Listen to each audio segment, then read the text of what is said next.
Alive. Evening. Just quickly updating Facebook saying, please join us. Hi guys. Hello. Where is everyone? Is there nobody waiting this evening? Usually that, oh, it's because we're early. Usually that chat is absolutely alive and kicking by the time we log in. That's the problem, isn't it? People were actually expecting us to turn up when we normally turn up, and we're early. How's everyone's week been? Well, what's going on with this temperamental weather? Did you get a storm before I got here? Oh, before you got here? Yeah. No. It Oh, was like full on thunder. apparently there was. I did not pay attention to it. It was no, I mean I love thunder anyway, but when I was driving over here, there was like blue sky, but black cloud, and like as you looked around the horizon, you could see it trashing it down over there, trashing it down over there. I thought, how crazy is this weather? But I suppose it's a little bit, it's autumny kind of thing, isn't it? I can definitely feel the temperatures dropping. Well, I know in America last night, in Louisiana, there was a Category B hurricane that had been announced. Category my God. 2B. Yeah. I can't remember what the thing was now, but the last time they had one of them was like 6 years ago. It was like Storm Catastrophic. Ida, I think, Hurricane Ida, which, like, yeah, terrifying. Yeah, that is I terrifying. love watching storm chasers on YouTube, so it's kind of a like, ooh, Yeah. for me. Oh, There's something really exciting about it. I'd love to go and chase a storm with people that know what they're doing. Sorry, I just went on there and there's people in the chat, but not on here. And because the chat isn't there, the chat is here. Oh, I'm hiding excellent. the chat. How mean is that? On earth. Hey girls, but the storm chasing, I've always wanted to be a storm chaser. We're just in the wrong country for that. Yeah, I've never had the right car either. That smart car was never going to be, it never held up against a bit of rain, let alone a storm. But yeah, we had the storm, but then I woke up to this morning to it being quite sunny. But then yesterday it was hammering it down. And I'm trying to work out when the last day of like sun will be, because I keep thinking like, this is it. We need it to Then be another one dry. comes. I need it to be dry a little bit longer because I need to charge the battery at the bus and can't. Yeah, I'm hoping that we're going to get a whole week of dry weather so I can just put it on charge for a week, sort out that problem. Because at the minute, that's the cause of my crippling morning anxiety every day that I return to this reality. I'm like, oh my God, the battery needs charging on the bus. That still needs doing. Yeah, and it's well, the fact is, I charged it solidly for a week, and it's not enough to make the bus start. It still needs an extra kick, so jump start. It's just, I know it's gonna get sorted, but please sort it quick at universe. Prayers in the chat for Lindsay's bus. Yes, please. Alexi, Meliz, how are you doing, girls? Have you had a lovely week? Are you looking forward to the episode? Are you back in education now? As your holidays ended? I feel like everyone's kind of back now, right? Well, I think Alexi is homeschooled for sure. So yeah, she'll be back into her schedule. Homeschooling is a really interesting. I feel like that's an well, episode in itself. That's the other guest from Equinox Learning. Laura said she was happy to chat with us about homeschooling because I'm That'd a be awesome. huge advocate for homeschooling. I think it's incredible. Maybe we can wrangle some cakes too, because is it Rose of Laurel? Yeah, bakes vegan cakes, amazing, Beautiful. And yeah, so Alexi sent me some pictures over the week showing all the notes that she's been making about psychology, which it just go on, gal, it must be in the genes.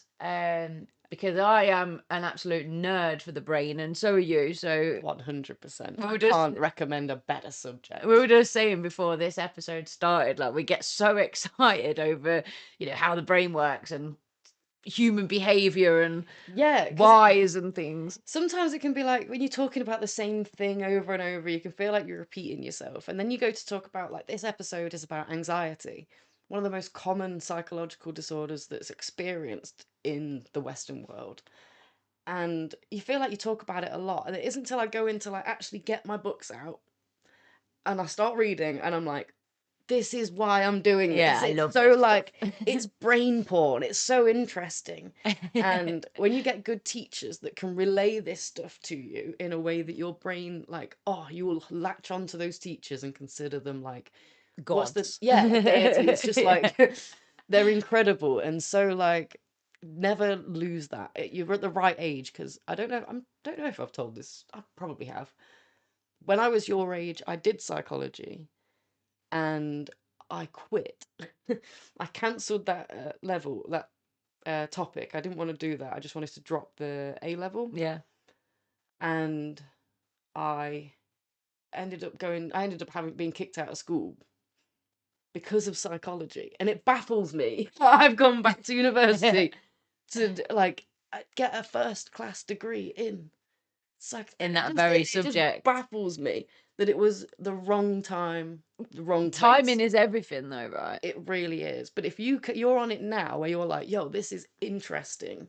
Because I didn't realize, I'm like Pavlov's dog. What the hell's this got to do with anything? Now I can't shut up about that stinking dog. I love that dog. I put down to do A-level psychology, and 2 teachers pulled me to one side and they said, "We don't think you should do that.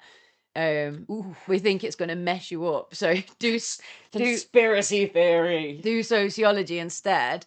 Because they were like, "You're already." I loved it. Don't get me wrong. I was gonna say, yeah. Absolutely loved it. I love It was a bit of sociology. everything. It was a bit of psychology, a bit of criminology. It was like a kind of, and that's what they said. They said it will broaden.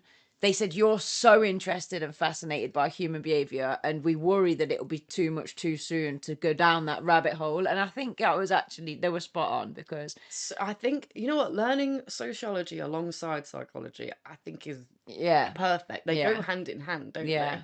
And if your teacher recognizes that you're already way into one side of it, then it could be way.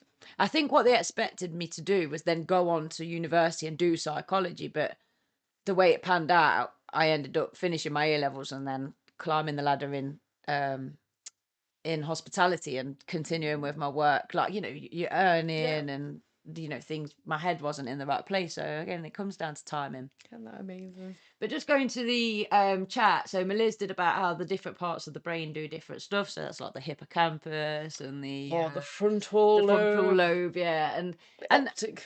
I do find that stuff fascinating, but I'm more kind of like, that's more the biology, I'd say. Yeah, so you have to learn that element of biology, right? And again, it just briefly touches on biology, because there's going to be people that did biology that are like, it's way more than that. Yeah, like these simple little brain groups that you're giving, we go way deeper. Well, that's the thing, isn't it? It's like the more you learn about the brain, the more you realize a lot of it is just theory. It's their best guess. It's their best kind of reasonable assumption on the studies that they've done, and there's actually so much that's still a mystery. And that's why you have good conversations, because there's, in just psychology alone, ignoring the medical model, there's so many different schools of thought and different information, different explanations for things.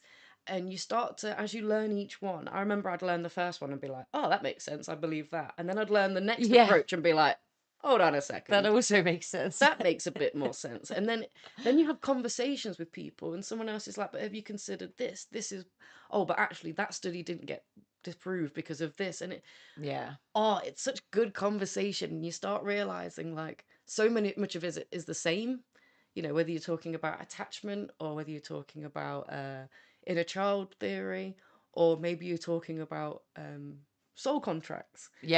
There's so many different, like, we were saying, however you get your kicks, however you get your information in, just go for it. That's your model. Go for it. Keep soaking it up. So Alexi's looking at how mental health can affect your physical health, and as well as criminal psychology. So the kind of the psychology behind the criminal aspect really fascinates me. Like, I wonder if you're doing is it like an access to higher education course where you put sociology, criminology, and psychology together?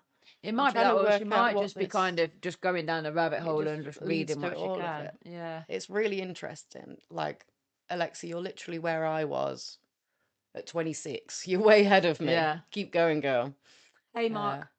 Shout out, Mark. It's always great to have you. Welcome to the chat. you left us for the emergency room last time. I hope everything has at least alleviated from that Sending situation. lots of healing in your direction. Hope you're doing well. It's an interesting one today. Thank you. So I'm not even giving you your copy of the guide. This was the first guide that we fully completed and offered as part of the platform, and so it's got a very special place in my heart for that reason. You know, just like this is the first one kind of thing. So this is what I saw you post, and I was like, I need to talk to her. Really? I was like, oh my God. There were so many people, and you grow up, you know, there's everyone that's like, I'm going to be doing this, I'm doing this, I'm doing this growing up. And it felt like your stuff was actually, you were actually coming out with it. And I was like, oh my God. This all began. It's amazing. People Well, need to know about it. I kind of wanted to do an ADHD one to begin with, but then there was so much. I found that everything I was writing so contradictory, and I didn't really know myself what I believed. Because one minute I was like, "It's all a scam. ADHD is not even real. Like they're just trying to suppress us. Not as in not like what we experience isn't real, but the label itself. Like I find it really difficult sometimes to vibe with it. And I was like, you know, I'd wake up in one mood one day and write all this stuff, and then wake up in a completely different mood the next day and not believe everything I'd written the day before. So that one was in the making for a long time. This one, however, I had students coming into the classroom and going, doctors diagnosed me with anxiety, so, you know, can't do that, can't do this, got anxiety. And it used to really grate on me because I'd be like, everybody's got anxiety. Anxiety is what keeps you alive, you know. And so this whole book talks about separating problematic anxiety from helpful anxiety. Right, okay. Because if you've got a driving test, a driving lesson even, you're going to have anxiety about it. That doesn't mean you shouldn't do it. Yeah. You've got to learn how to cope with those little spurts of anxiety. You know, Yeah. those ones are normal. If you're getting a kind of panic attack over opening your email inbox, that's not so, you know, you don't have to live with 100%. that. We can actually work around that one. So yeah, the book, sorry, getting a bit passionate about it. No, that's what we want, right? We want passion because, like we said, it's one of the most common experienced psychological disorders. But then you're saying, but what do you mean? It's a bodily function. It's something Yeah. and you'll learn this. I don't know what it's called term, but it is an adaptive emotion, and that means that it prepares you for anticipating a threat or a supposed challenge. Yeah. It prepares your body literally to get ready for it, which is why you sweat more. We can look at the Well, I've got a little diagram on the. I love that. So I sent one of these out to Alexia and Meliz quite a while ago when they first started joining us regularly in the live chats, and they're saying that they filled theirs out together on a call, which is awesome. do you know what, that's really helpful as well to talk to each other about your definitely. own like your symptoms, because there might be things you've forgotten, or it gets you to realize how differently you experience certain things. Imagine working this through with a friend. I never even considered that. Well, one of my things was parents and teenagers. Yeah. It opens up that kind of communication route because you've got the images there that help you start the conversation. But it talks about how your body is prepared.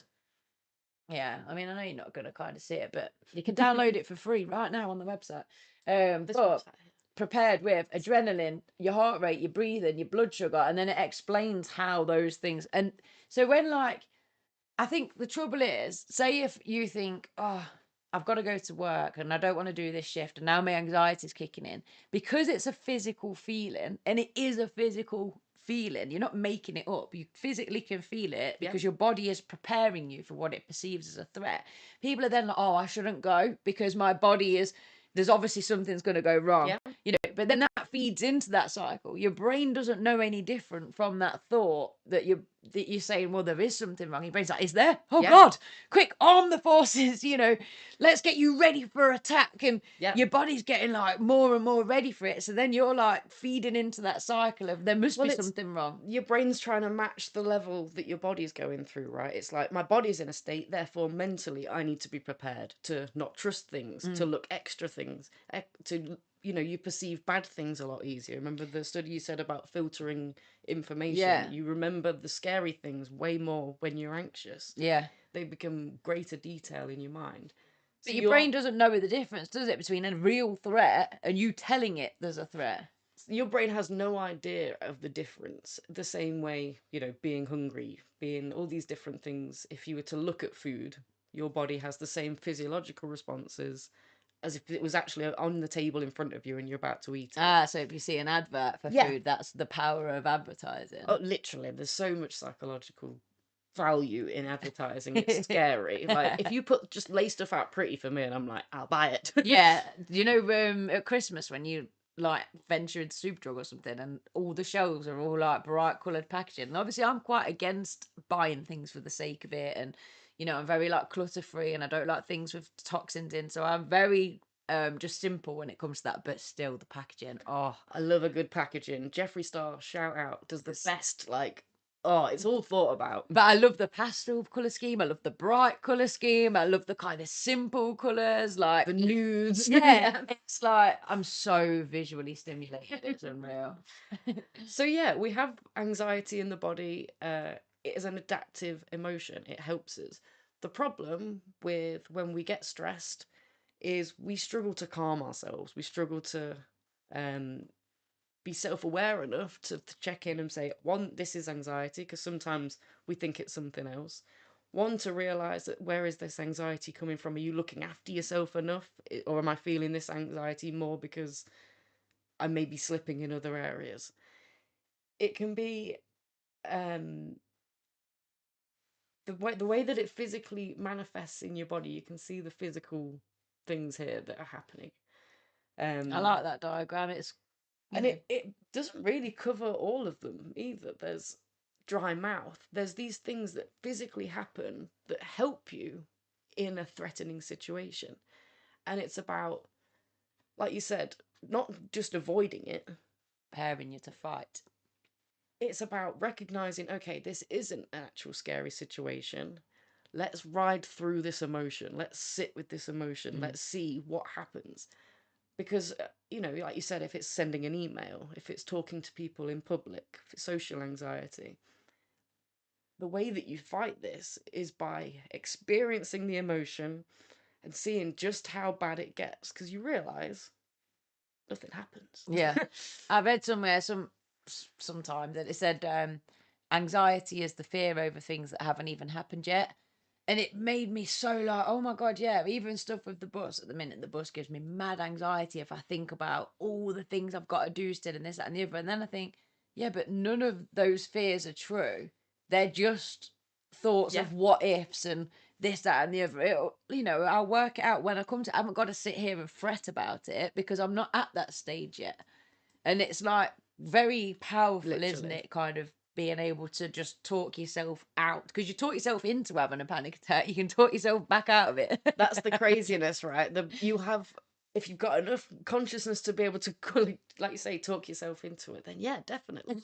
It's the exact same process of getting it out. Like, before I left the house, my partner was explaining about a recent time when he just he chose, my thing is to normally just try and escape it, to just sit with the feeling. And he was like, you know what?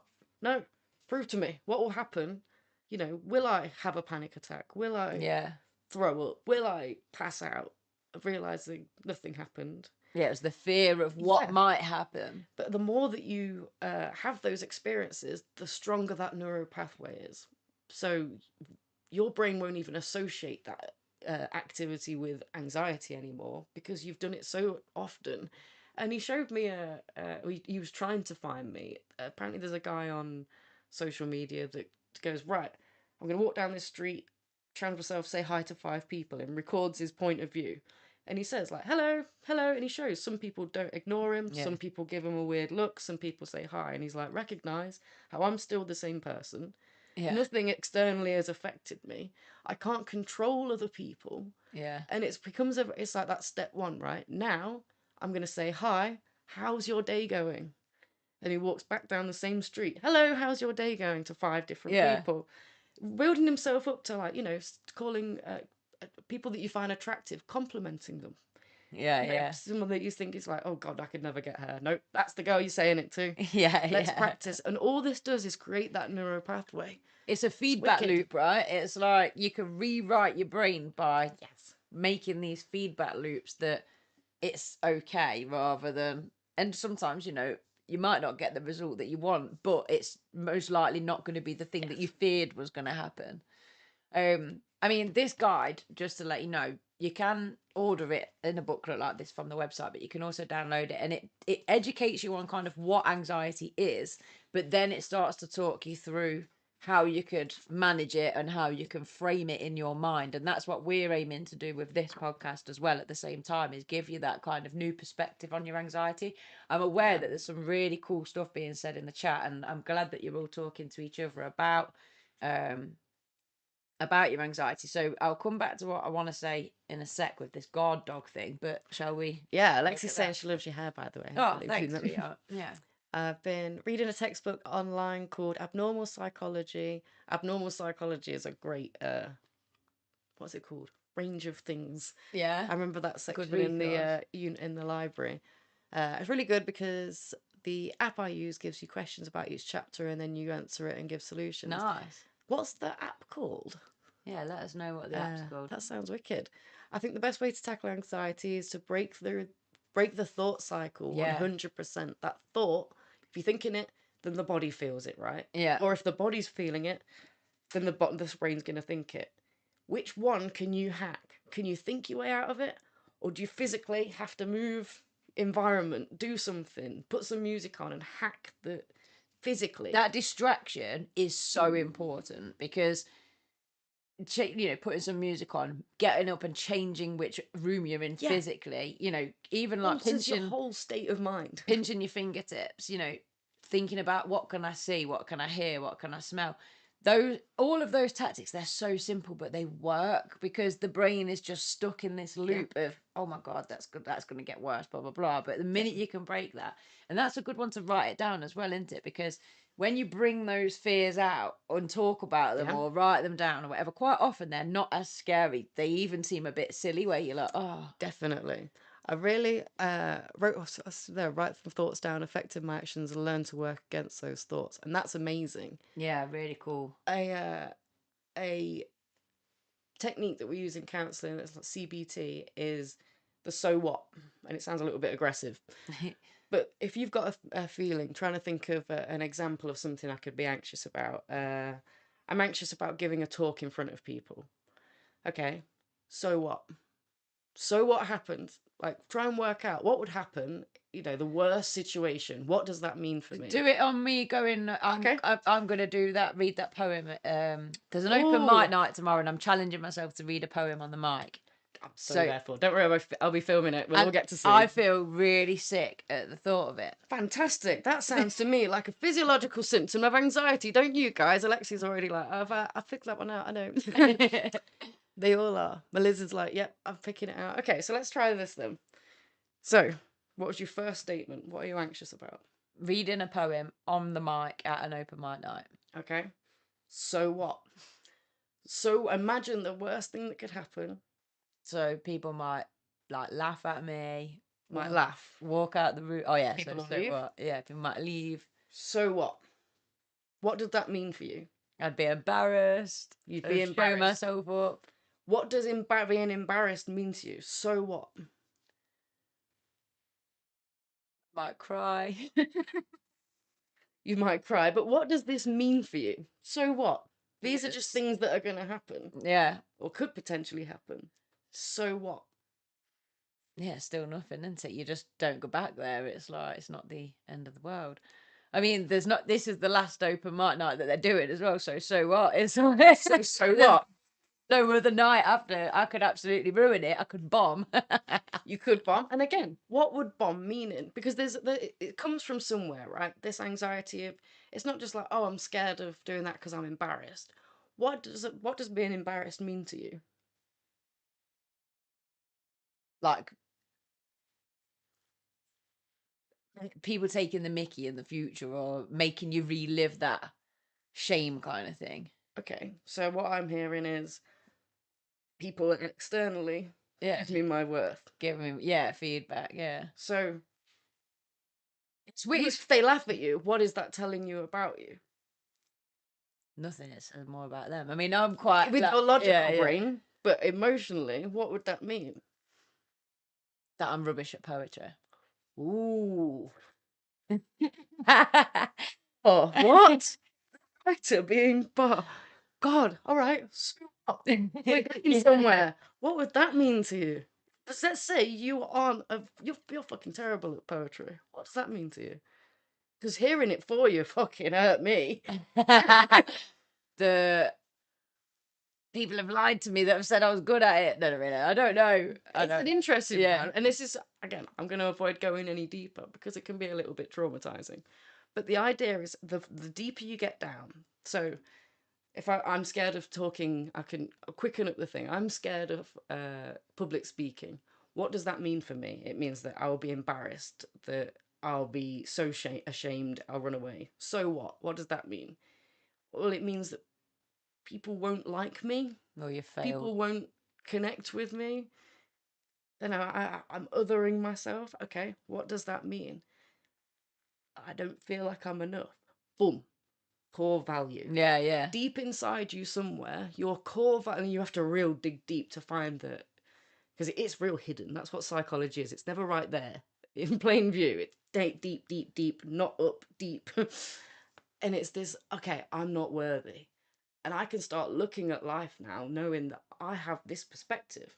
If I don't do this, I'm not worthy enough to people. If I don't carry myself the way that I'm expected, I'm not worthy. And once you start changing that, no, I am worthy, then it's a lot easier to change that, the actions, the thought process. Yeah.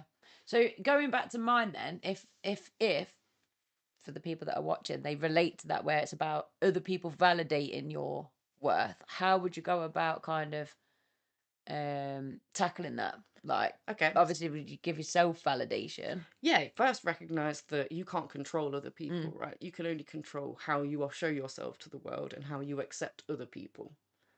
So there's that. Other people don't want, why do other people, why does that matter so much? Is it because that's what keeps you feeling worthy? Yeah. Then it's again giving yourself that sense of worth. In the ways. Yeah, definitely. But then you've also got practice. Going and talking to people, you're already very good at talking to people in the street. I can imagine you can say hi to people.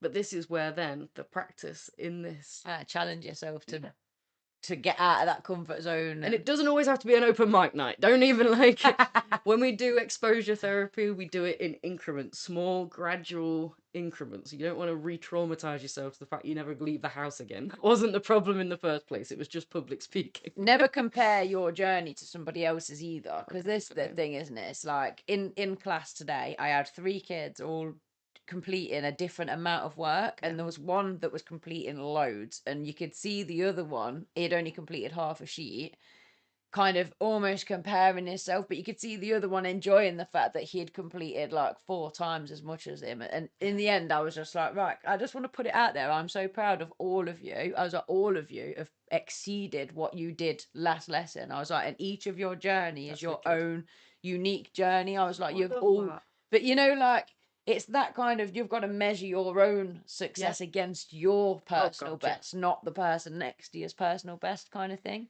Yeah, and learning that it's not always like progression isn't always linear. Like there was times where I've been like, yeah, I'm really getting this. And then times I'm like, oh God. And then and then it'll be years later and I'm like, oh, I really do get that, but I didn't at the time.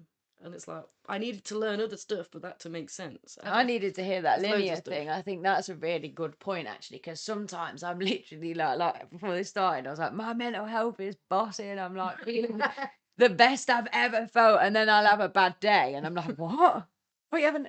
What? Thought we were past this, I thought we were past these bad days, but that is life. It's never going to be like this. You will get better and better, but in between those things, it'll be like little dips or a few step backs or whatever. And that's when you go salsa. Sure, I like it. But yeah, just like the open mic night, you treat life like that. This is just experiments of being able to, opportunities to be able to observe our emotions, not try and run from them, not try and put them on other people. Sit with them. How's it feel? What's going to happen? And no, it is your own it's your own race, because I'm just thinking of then, like, if I decide not to do this thing at the open mic night, it's okay. This is all for the last 2 years I've been wanting to go to an open mic, and I've not been to one yet. So this is the first one I've go to. So if I go to this one and then feel like, no, I still can't do it, that's okay. Like, you're okay to, it's not a fail to say, oh, I couldn't do it, so I failed. It's like, you tried, and that's not a fail. As long, it's only a fail when you give up completely and decide you're never I'm never doing that again. Yeah. Yeah, but that's it, right? That's when you start. Often it's not like you're on stage. 'Cause I was saying this to my partner before I left.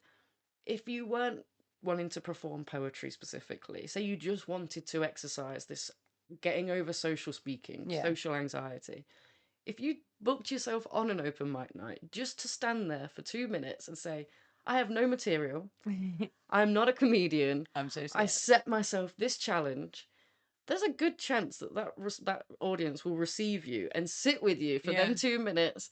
You know, they're not expecting you to be funny. You'll probably do better than anyone that's trying to be funny that hasn't got a very good comedic set, whatever the thing is. Do you know, like, I think experience has taught me that, I think social media has changed people's perception of this. But, like, I go out publicly Morris dancing, and there may well be somebody in the crowd that's laughing at you. But 9 times out of 10, people are cheering you on and they want to see you succeed. And I think, the same would be at an open mic night, that you could go up, bomb, burst into tears. And although there'd be a few people that would be arseholes about it, a majority of people are going to be like, oh, you had balls to go up there, or you had ovaries to go up there, like, you tried, whatever. Yeah. And I think unfortunately, because social media can be so harsh, like, do you ever, like, see a post and you just know the comments are going to be brutal and you're straight checking the comments and it's like winding you up because you're like, I can't believe people are saying this stuff. But I think social media has made it easier to be to not be kind and stuff like that. But I think actually a lot of the time the situations are nicer than what you think they're going to be. And you only find that out By doing it. And then it's also managing that, okay, if people are rude, what do I do about that? Do I let that encroach on my self-worth anymore? Or do I'm able to build this shield of like, no, that doesn't.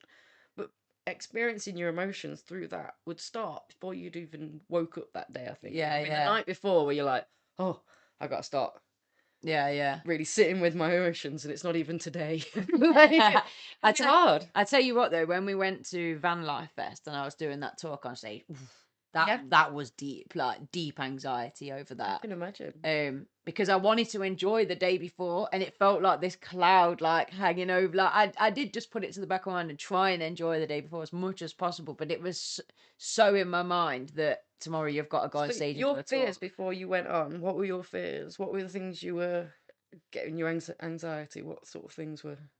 I really don't know. I think, isn't that amazing? That's the beauty of anxiety. It is, isn't it? Because, at the end of the day, I knew at any point I could just walk off if I wanted to. I think it was that thing of, like, messing up.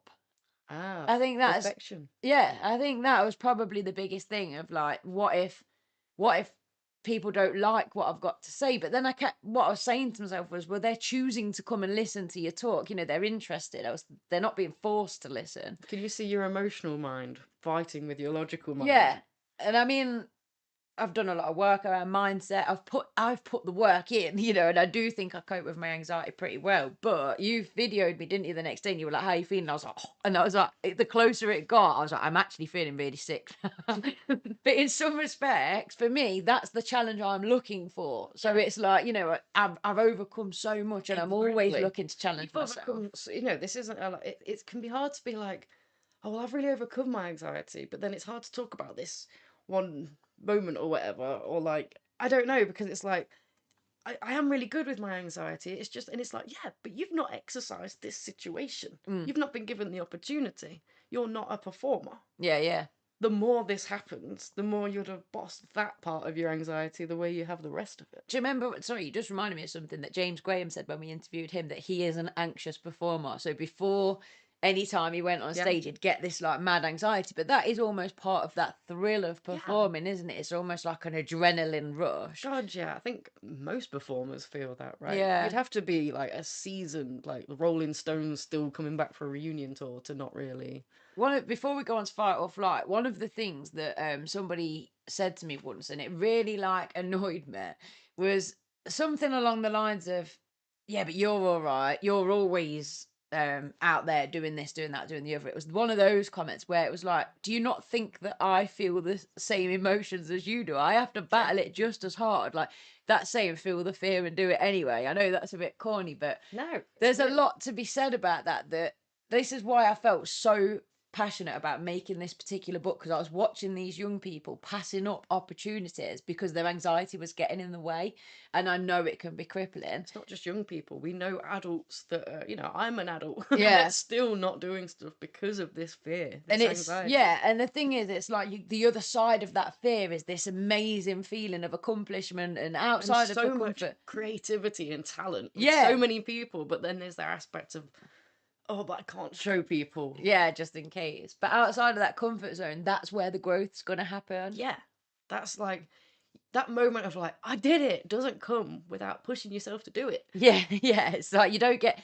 It's like we said a few weeks ago. It's like if I do things like get on top of the washing, I'm celebrating myself far more than Hell the yeah. fact that I've written and published a book.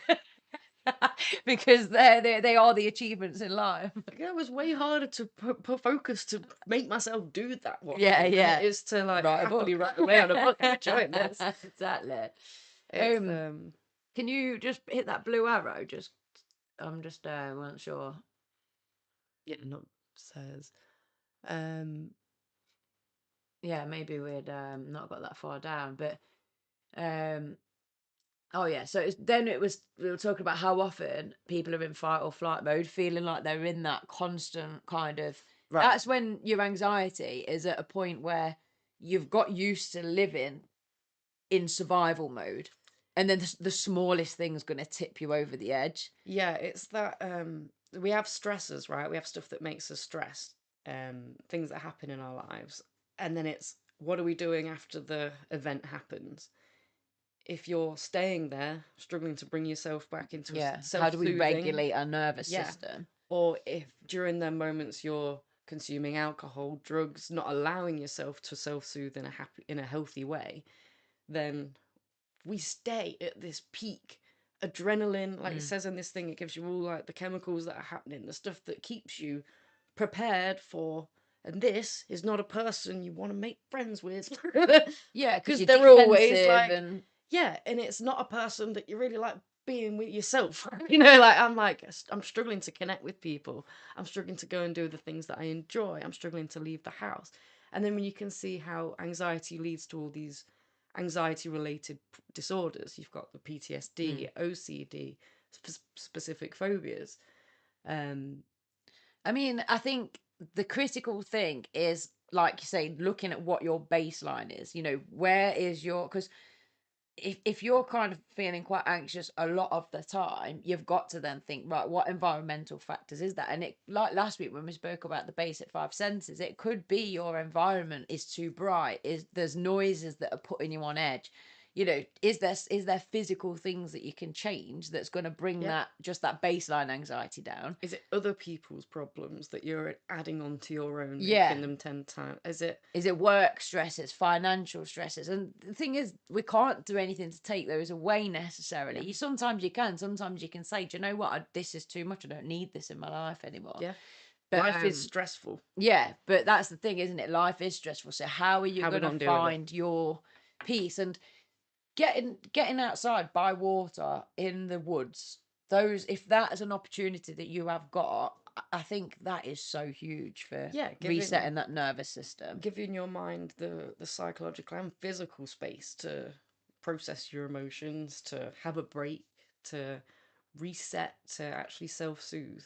100%. But if you feel like, oh, I've got all these things I need to do, that's why I'm anxious, go and have a holiday and chill out. You just can't do it, can you? Yeah, You're thinking yeah. about all the things. So it's about how do we use compassion where you acknowledge the suffering and apply the correct solvent rather than yeah, rather drugs than or whatever. yeah, so that is another thing actually, that when I was suffering with anxiety quite regularly and just assumed it was just, that's just me, it's because I'm ADHD, anxiety comes hand in hand. But I was also drinking probably 4 times a week. So it was like a cycle of like having a bottle of wine on a Tuesday night, having anxiety Wednesday, having a bottle of wine Thursday night, Yeah, Friday night and Saturday night, having anxiety Sunday, Monday. And that realization that it was the wine. My yeah. third coffee is always a trigger for me. If I have one, I'm all right. If I have two, I'm all right. The third, ooh, I'm an anxious little wreck.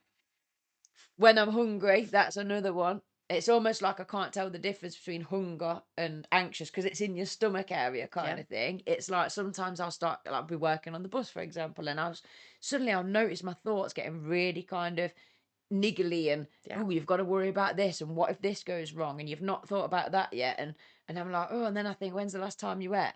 And it's like 4 or 5 hours previously, and I'll know then I just need some food and I'll feel better. So it's definitely this awareness of like, why am I feeling up here? How can I bring yeah. that down? And that's social anxiety, right? The key, when you look at the DSM-5, the key like characteristics that separates it from GAD is this inability to understand the felt sense, this idea of like, stomach pangs. Yeah, Am I hungry or am I nervous? yeah, Or do I have IBS? yeah, Because, we know that staying in these high states for a long time does cause long term chronic problems. yeah. IBS, chronic fatigue, High blood pressure. fibromyalgia, all these high blood pressures, heart attacks, skin problems, immune system. It impacts everything. So the less amount of time that you spend stressed is the best you can do. A good way that I found just throughout learning about anxiety is there's a key phrase that I've heard people use. You set it yourself for a year, a month, a week. When you come up to something that's stressful and you're like, oh, I need to do it, ask one simple thing. How can I make this easier? Not how can I make this go away? How can I get I out of like that. this? Not Yeah, how can I put this off a bit longer? How can I make this easier? And it again comes in smart goals, right? Breaking it down, looking what's achievable, what's not worth even worrying about today. Because if you can't do it today, there's zero point in having that yeah. mental stress. It's yeah, there's loads, but yeah, try I it. I think that's really How important can I though. make That it easier? how can I make it easier? Because I'm sure it was on the radio recently that the highest age group that's off work at the moment is the younger bracket, so like 18 to 24 kind of age. And their biggest issue that they're off work with is anxiety. And I'm sure it's just through a lack of understanding that anxiety, you can't get rid of it. Some of There's a us lot to be anxious about right Yeah, now, right? that's the trouble. It's like the way society is, that very kind of, what did you say about the sense? It's there for a The felt sense. survival thing. Yeah, but Yeah, it's a survival like mechanism, but we don't necessarily need it. We're not running around in the wild anymore, but it's being triggered by all of these other things that are going on. So you've definitely just got to learn how to harness it, get through it, yeah. overcome it. I think, how can I make this easier? And the trouble is, it might be tempting to say I can make it easier by staying in bed, but it's like all you're doing is hiding from an And does imaginary that make it fear. easier? Yeah, Because tomorrow it's going to be 10 times harder because you got yeah. in bed and didn't do it today. That's the thing, isn't That it? isn't the solution. The other thing that I've tried with my younger students in the past is, like, I don't know whether any of you have seen Harry Potter, but there's a certain spell where they turn their scary thing into something funny. So there's a bit where Snape comes out of the cupboard. It's a boggart cupboard or something. There's this cupboard and it like I think it is a boggart actually. But there's this thing that lives in cupboards and it comes out and it takes on your scariest fear. So one of them's scared Right, of a okay. certain teacher and it comes out, but then they ridiculous it. So they have to make it ridiculous to get over the fear of it. And Okay. like one of them puts the teacher into his grandma's outfit and he's like, ooh, like, wearing his grandma's dress. And I might be getting the details wrong, but it's something along those lines. And with my Okay. students, I've done a similar thing where it's like the thing that you're scared of, when you actually voice it, quite often is a bit silly. And it's like, if you could just have a bit of a laugh about it. Yeah. There's you know. an amazing Carl Jung quote that's what oh words get it. Yeah, really. Have a look it up. But just like the basic 5 senses guide that we did last week, there are pages full of tools. So you've got tools where it's self-talk, tools where it's hacking your senses, tools where it's to do with your breathing, your mind, your body, all different types of tools. And the more you can educate yourself on what works for you, the more broad your toolbox can be. And there's things that you can't necessarily just whip out in public and do sometimes. Like, you might not have your weighted blanket on you, but then there's things like breathing techniques that you can do anywhere. So it's a really, really useful resource in that respect. So have we found it? Lots of quotes by him, but not.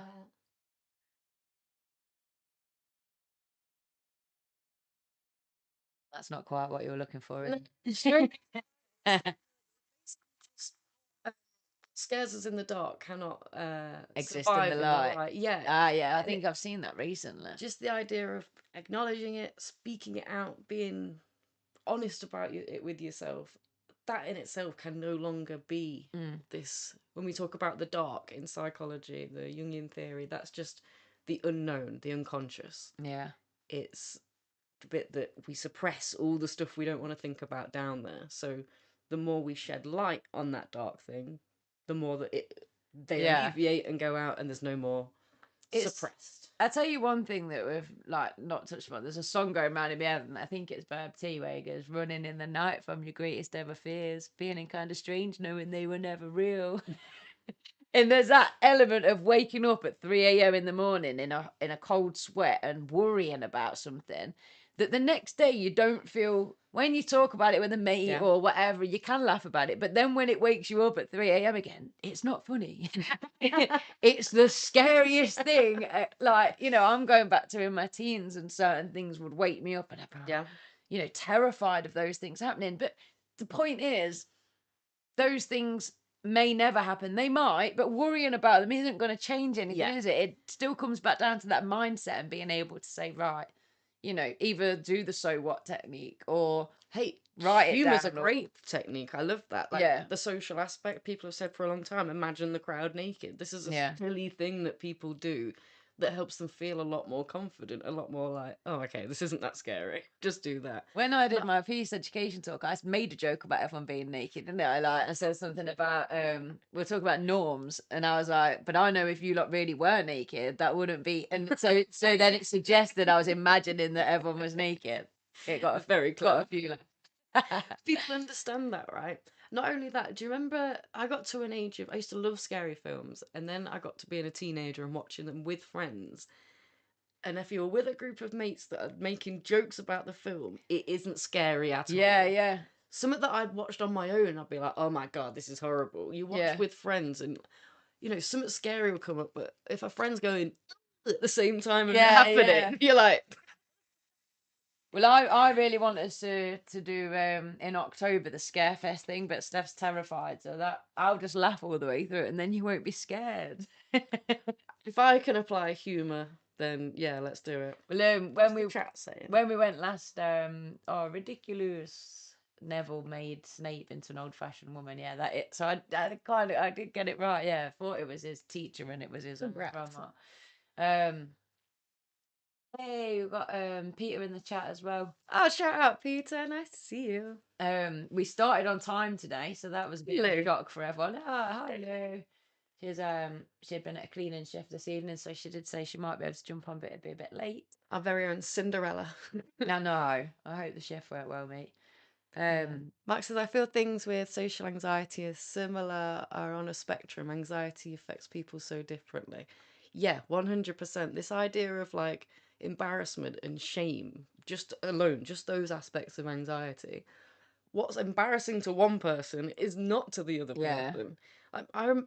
if I walked in the street holding a cigarette, smoking, my mum would be itching. Shame. Yeah, Oh, really shame. How dare you? You look disgusting. Stand at the side. Roll ups. If I ever went to roll a fag up in front of anyone, my mum would be like, hide that. Not straight, but just roll ups. Yeah. Oh my God, your mum must think I'm a right reprobate. She ain't bothered about it because I was her daughter and the Hilarious. embarrassment. No, I think she's over it now, but this was like years Yeah, ago. isn't that crazy? Yeah, Mm. my mum going, no, not that much. To a bartender on my birthday, just yelling at him. It doesn't embarrass her at all. Yeah, but it embarrasses you. And I want to die. See, I've never really suffered with the normal level of embarrassment to the point where I've been able to have a lot of fun with my mum and my brother, who, bless them, are both far more shy than I was. So, you know, if we were out and about shopping, I could act a prat and not feel anything, and they'd be like, ah. I've just noticed a comment in there from Alexi, which I think is so beautiful. So I was auditioning for a role at my old school, and I used to want to be an author. So I told my teacher about your books, Lindsay, because you were my inspiration. That is literally the cutest, like the nicest thing to hear. Like, I don't want to say the cutest thing because it sounds like kind of condescending, doesn't it? But it's nice to know that our actions inspire other people, because that's what life's all about, isn't it? Just creating that example. Like, Definitely. you know, we haven't got to preach it, we just got to live it. Yeah, if you've got this fear of your poetry not being accepted, and then on the other hand, you've got someone being like, "I really admire your writing. Yeah. It's an inspiration to me," and it's like, they're the moments we need to Yeah. focus on, right? They're the ones that get us to do the scary stuff. Isn't it crazy though that you can have all this positivity and then it is that one negative thing that sticks in your brain? It's just the way we're wired, like, or the It's way we're anxiety, or right? the way we're brainwashed right from being kiddies. So it's like we're easier to control Yeah. and manipulate if that's how our brains work. We understand negative bias, right? We understand how hard it is to let go of those biases, because it means like a real shift in our perspective has to happen. A lot happens with opening people's mind at the minute about transgenderism, about racism, this whole, everything is polarized right now, right? Yeah. Yeah, you And can't possibly kind of not have an opinion on it. You must have an opinion, either that side or that side. Like, what about if everyone's happy, I'm happy. If they're not hurting 100%. anyone, I'm happy. I forgot where I was going to go. Oh, with sorry. that thing. No, it's yeah. fine. It's boring anyway. It was something to do with polarizing people. So if we'll talk about the negative. Ah, Yeah. right, yeah. So say I have it in my head that migrants are, let's go with a real funny one. Donald Trump the other night. They're eating cats. They're eating dogs. They're eating cats. Silly woman. Silly woman. Literally, Kamala was looking at him like, silly woman. And she killed that night, and I'm not a fan of either of them. I love Trump sound bites, don't get me wrong. But he was literally a great soundbite. They're eating the cats. They're coming over. The Haitians, they're coming over. They're eating the cats. They're eating the dogs. If you've been brought up to think this way, on the right, then this news to you is, knew it. That's horrible. I knew it. To anyone else that's like, what? Question it. They're like, no. So you try and question this person, and you can give real obvious. You could be like, look, I am a Haitian from this town. I've never eaten a cat. Here's the proof. However that could be, that will rock a person. We don't like, the brain doesn't like that. No. I was thinking this way. I'm a negative. So it's hard to accept that the way we're thinking isn't, and that's just about something that would really like, oh no, if I'm wrong about this, then it means I'm a horrible person. Sometimes it can be something so minute than just small in the brain. It's not a big world issue. And just having to change that perspective of like, oh wait, I am a good person. Yeah, if it's too inbuilt. Or wait, it doesn't matter if people love me or not. And you're like, but it does. It matters. I don't want to be alone. Ooh, what does that mean? So what? Well then, God forbid, I might be worthy. if I'm on my own, then I'm not going to be happy. Oh, yeah. Good stuff. And let's go into Scarefest. You'll have to let us know when you go, because if it's the one out near Melton at Twin Lakes, that's the one that we're going to go to as well. And my friend works there, so we've got a similar situation. So her stepmom's brother works there, so they're going to show photos so they get targeted, and we're in a similar boat because my friend works there. They'll be sure to give us jip.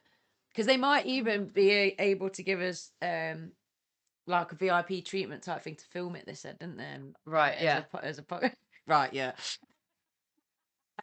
The anxiety is already kicking in. Like, I thought you wanted to vlog it all.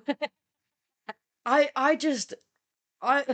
every ghost train I've ever been on, I do that the whole way around. So you've got me on it, then I'm just doing this. That's what I'm remembering of my friend when we did go. He was literally like screaming, jumping up and down. But that whole experience watching him be so scared just made me not scared. Yeah, you're gonna have a great time watching me cry and fumble and like, yeah.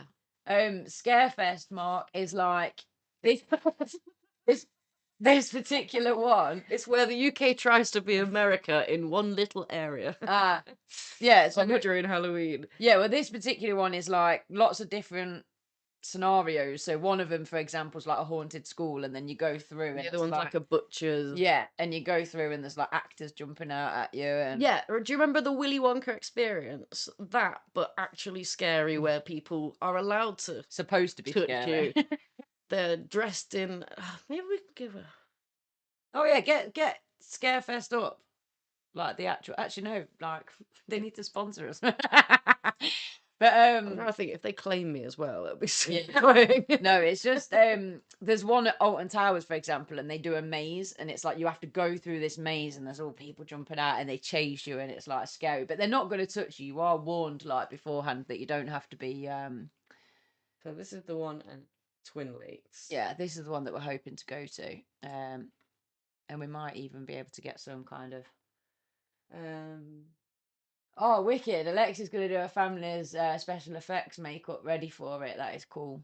I've experimented with that special effects makeup a few times. I really like it. Just while we're on the subject of Halloween, by the way, we have got an episode that's going to land on Halloween, so on October the 31st. What do you want to see us dress up as? Any ideas? And any ideas for like what? I mean, I'm thinking we could do some kind of trick or treat. Like we could keep like putting a hand in a bowl and like picking out if it's trick or treat, and like depending whether it's a trick or a treat depends whether we get to pick a sweet or we have to do a dare. I don't know. There's got to be something fun. That's interesting. Like bobbing for apples, like that. Not bobbed for an apple for a long time. Mark, it's exactly Universal Studios Haunted Nights. It is literally that, where like they're not all in the one scary horror house. They like come out into the streets, but then there's also like actual walk-through horror houses you can go to. Sorry. Yeah, there you go, got it. And thanks, Lou. Yeah, I've done some cool special effects makeups in the past, although my biggest fail was probably during lockdown when I wanted to do a unicorn like coming out of my head as though it had like twisted out of my head, and then in the end I'd not really done much for it, and then on the day I decided I wanted to do it, so I used a toilet roll tube. So then it was just like this gory thing with a toilet roll tube, like okay, what are you doing there? For me, and then I'd stuck like, because I wanted to look like a horse or like a unicorn. I'd stuck my fake eyelashes along this part of my eyebrows to make my eyes look bigger, you know, and kind of like painted them on and stuff. And then like in the creases. Well, I'd put on your eyebrows. I'd put them just underneath my eyebrows, and then like drawn on the eyes and stuff like that. And then like my partner at the time just pointed out, he went, "You look like you don't know how to do your makeup, and you've just given it your best shot." Oh my God, we got the right giggles and couldn't stop laughing. Because then when I was looking at myself, imagining that I didn't know how to do makeup, and that's what I'd gone with, like with my eyelashes stuck up here, like, oh, it was hilarious. Very funny. Hey, we've got some birthday stuff going on there. Oh, birthday's October the 28th. Oh, proper Halloween, baby. And then October 28th. And then very cool. Alexi, his birthday's October the 27th. I love that. Got some birthday twins going on. We've got some Halloween birthday twins. I love this. We're doing our Halloween episode and happy birthdays as well. We've got loads planned. We've got Vlogtober. Said it right. There's a vlog a day. We've got a load of stuff. There's tarot cardy kind of things. There's a day where you get to control what I or you do, whatever day that we said of doing that, where we give options through Instagram Live, and you can pick this or this. Go and do this. Go and do this. Cool. I'll be there like, go and do this. Setting her up like. Yeah. Peter's saying as well that Just remember, strong is the new pretty. Yeah, that's the thing with anxiety. That, in fact, I'm glad that I said that, because the one thing that I wanted to say is being anxious and having poor mental health is nothing to do with how strong you are either. So, like, Oh God, no. don't give yourself a hard time, only because, I've been talking to the students at school, and they, I think their biggest thing is that they understand that you can have bad days and be the strongest person and still have bad days. And I think it takes strength to admit you're having a bad day, rather than just say, Yeah. well, that's not me. That doesn't bother me. If you're not talking about these things, if you're not bringing them into the light, as it says, Yeah. they get way worse. Yeah. They get harder to manage. And this is where we see high statistics of suicide in men, right? Because they're encouraged not to talk about it, to get over it. Yeah, it's difficult to etc. kind of. Can we just both of us just hold these up so I can take a screenshot? But yeah, find these on our website. Now, next week it's International Day of Peace on Saturday the 21st of September. So Peace we and will, love. yeah. Peace and love. So we will, on Thursday, we're going to be talking about, what does peace mean to you? How can you find inner peace? How can you protect your peace? Because at the minute, the world is going a little bit crazy sometimes, and I think it's so important to be able to create a bit of a... The world be disturbing my peace, for sure. Yeah, that is, oh my God, is the world disturbing your peace? Join us. But yeah, so we're going to talk about peace that week. And then the following week, we're going to recap our different resolutions so far, because look what arrived.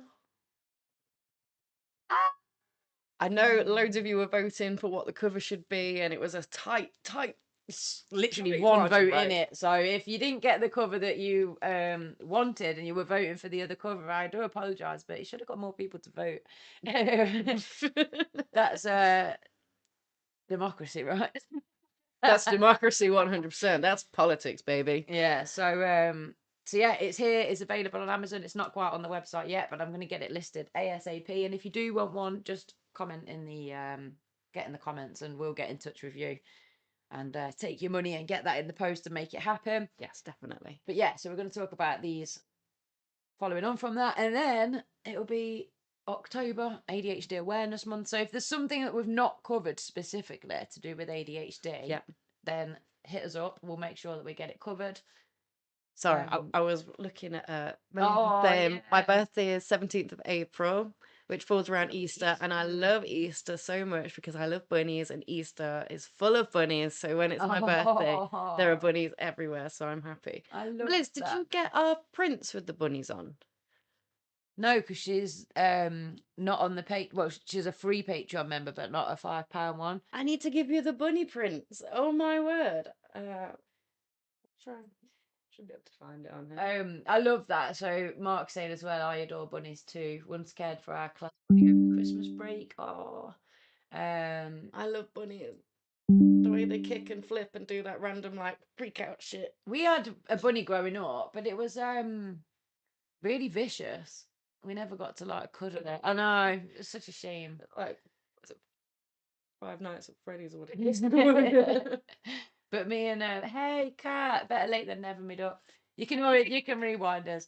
And also, Kat, I keep forgetting to say, did you see that you won this when we did the prize draw? So everybody that voted for the cover got entered into a prize draw, and you won it live on episode about two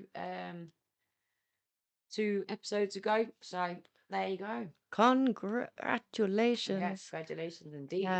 No, don't buy one. I'll send them to you girls. So this is the one with the bunnies on, and I've prided myself on drawing these bunnies because they're so freaking cute. Yeah, they are cute. And I just drew them.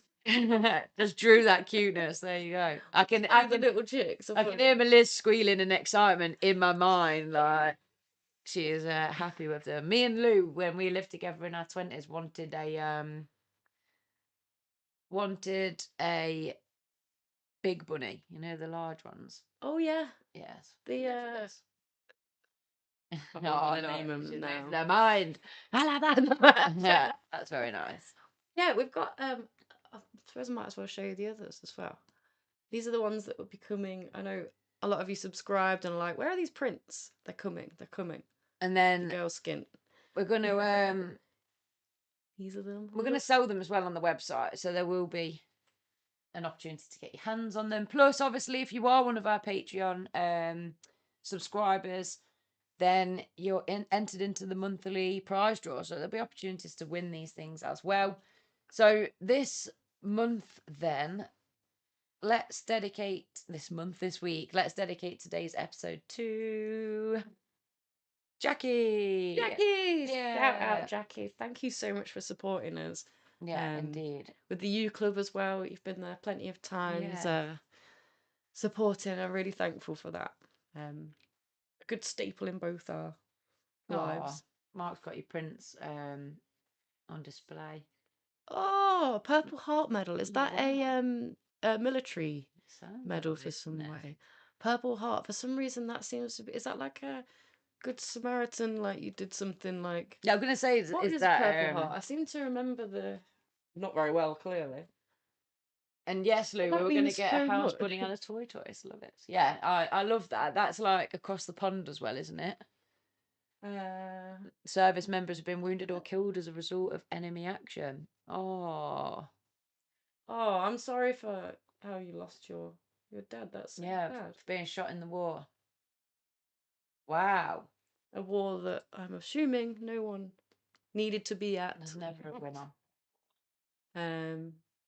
Oh, well, that means a hell of a lot to us that you've got the poems and print next to it. That's really sweet. It certainly does. And he had two. Some guy. That's all I can say. That's incredible, right? Yeah, very, very touching. How does that make you feel? You've got a sister that's joined the army. You must worry about her a lot, right? Yeah, big time. I'm just really proud of. I'm proud of her courage for that. To be at that age and going so far away from home and stuff like that. Like she just passed out recently and then had like 10 days off and then was going back.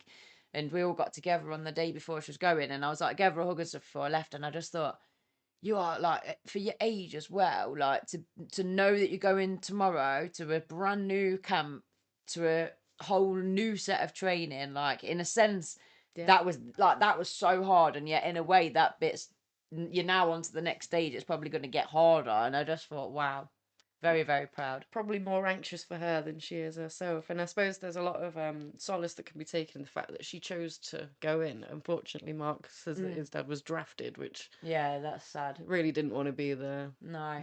You should take the show on the road, like a road show. I've love actually got that in my diary to talk to you about, like doing some... So I noticed that Pete and Sam Thompson had done their live show in London. So two of my friends went, and they'd like said, like, do you want to come, blah, blah, blah. It was literally the day before, and I've been dropping hundreds on all sorts this year, and I just thought, and my toe was swollen up. I couldn't walk. There was like so much that was going against it, and I just thought, we need to do like a bit of a live audience type setup where we'll invite everybody to come and actually be in the audience and stuff like that. So definitely watch this space. We'll definitely be sorting something. If we've got the bus as well, that makes it a lot easier. Yeah. From the bus. Defo, a different road trip in a different double decker. Hey. Mark said he couldn't go into the Air Force due to his cancer. I was in Civil Air Patrol, a junior similar Air Force. I helped when plane crashed in Detroit. Wow. Such an interesting guy, Mark. Yeah, that sounds like cancer at a young age. Well, he was in a cancer clinic recently, wasn't he? So I don't know if it's something that's ongoing. Mark, we're gonna come to America just so that you can see us live. Like it's our reason to bring a different podcast to America for sure. Yeah. Like, at this point, the number one stop is Michigan because I want to go visit LA, but I don't know anyone there. That's just to see the sights. I actually want to come to 48, and it was at 19 and 48. Wow. Well, I'm sending you all the healing right now. That's insane, right? We're always here. And thank you for sharing as well. That's Wow. So definitely roadshow.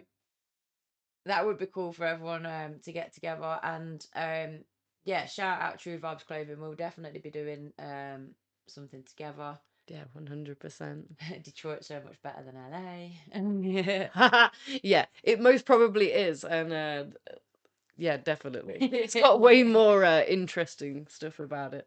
Everybody hit the like button. Oh, we did say it at the start. I know. I don't know why I'm always forgetting till the end. Hit the like button and then go to the comments once the stream's ended and just be like, absolutely love this. I realise that I'm absolutely awful at getting back to comments because my app doesn't show me that I've got them. But I'll make a conscious effort to always go back to the add as a comment because it helps with the algorithm. It just helps us get onto those new pages. But anyway, we're gonna have to go because A, I need the toilet, and B, I need my dinner.